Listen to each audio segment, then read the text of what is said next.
নমস্কাৰ, আপোনালোকক মোৰ অন্য এটা ৰেচিপি ভিডিঅ'লৈ স্বাগতম জনাইছোঁ। কলপচলাৰ সৈতে পাৰ মাংসৰ জুতি কিদৰে ল'ব পাৰি তাৰে ৰেচিপিটো আজি লৈ আহিছোঁ। আহকচোন ভিডিঅ'টোলৈ আগবাঢ়ো। এয়া বাৰীতে থকা সৰু কলপুলি এটা কাটি দিলে মায়ে আৰু ধুনীয়াকৈ চাফা কৰি দিলে। পাৰ মাংস যেতিয়া থাকে তেতিয়া মই পাৰ মাংসৰ জুতি কিদৰে ল'ব পাৰি অন্য ধৰণৰে তেনেদৰে ৰান্ধিবলৈ চেষ্টা কৰোঁ, যিহেতু পাৰ মাংসৰ জোলখন খুবেই টেষ্টি হয়, নহয়নে? ল'ৰা ছোৱালীয়েও পাৰ মাংসৰ লগত কলপচলা দিলে খুবেই ভাল পায়। আৰু এয়া কলপচলা আৰু ঘৰৰ জালুকেৰে মই আজি পাৰ মাংসৰ জোলখন বনাম। গতিকে এয়া অকণমান কলপচলা মই কাটি ল'লোঁ, বহুত বেছি অংশ নালাগে, যিহেতু এটা পাৰৰ মাংস। গতিকে মই এইখিনি খুন্দনাতে ধুনীয়াকৈ খুন্দি ল'ম। মিক্সিত খুন্দি ল'লে বেছি গুড়ি হৈ যায়। এতিয়া মই এই গোটেইখিনি ধুনীয়াকৈ খুন্দি ল'লোঁ। আৰু এয়া মোৰ খুন্দি লোৱা অংশখিনি, বহুত বেছিও খুন্দিব নালাগে।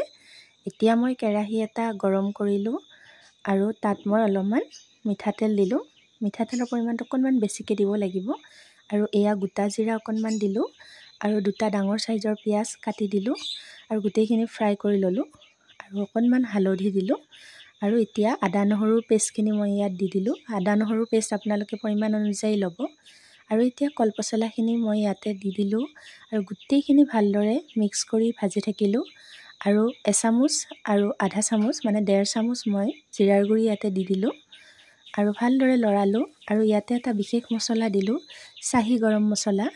এই মছলাটো যদি আপোনালোকৰ তাত থাকে নিশ্চয় দিব, বহুতেই টেষ্টি হয় আৰু বেলেগ মছলাৰ প্ৰয়োজনেই নহয়। এতিয়া মই মাংসখিনি ইয়াতে দি দিলোঁ। মই অকণমান ডাঙৰ চাইজত মাংসখিনি কাটি লৈছিলোঁ। অলপ ডাঙৰকৈ মাংসখিনি কাটি ল'ব পাৰিলে বেছি ভাল হয়। আৰু এতিয়া গোটেইখিনি মই মিডিয়াম ফ্লেমত ভাজি থাকিলোঁ।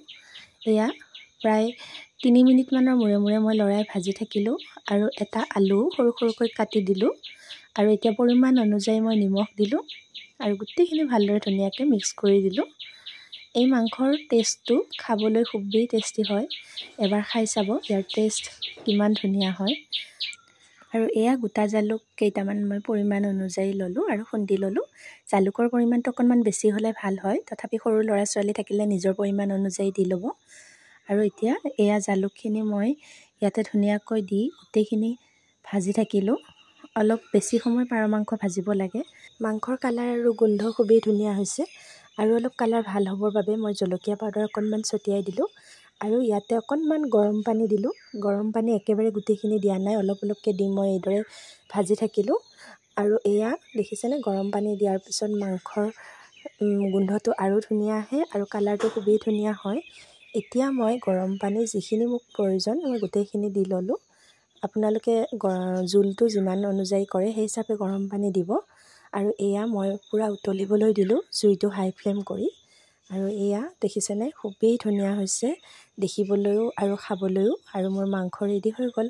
এতিয়া মই গৰম ভাতৰ লগত পৰিৱেশন কৰিম। আপোনালোকে যদি এইদৰে বনাই খোৱা নাই তেতিয়াহ'লে নিশ্চয় খাই চাব আৰু কেনেকুৱা পালে জনাব। আৰু এয়া মোৰ পাৰ মাংসৰ সৈতে আজিৰ থালিখন। যদি মোৰ ভিডিঅ'টো ভাল পালে লাইক, কমেণ্ট আৰু শ্বেয়াৰ কৰিব।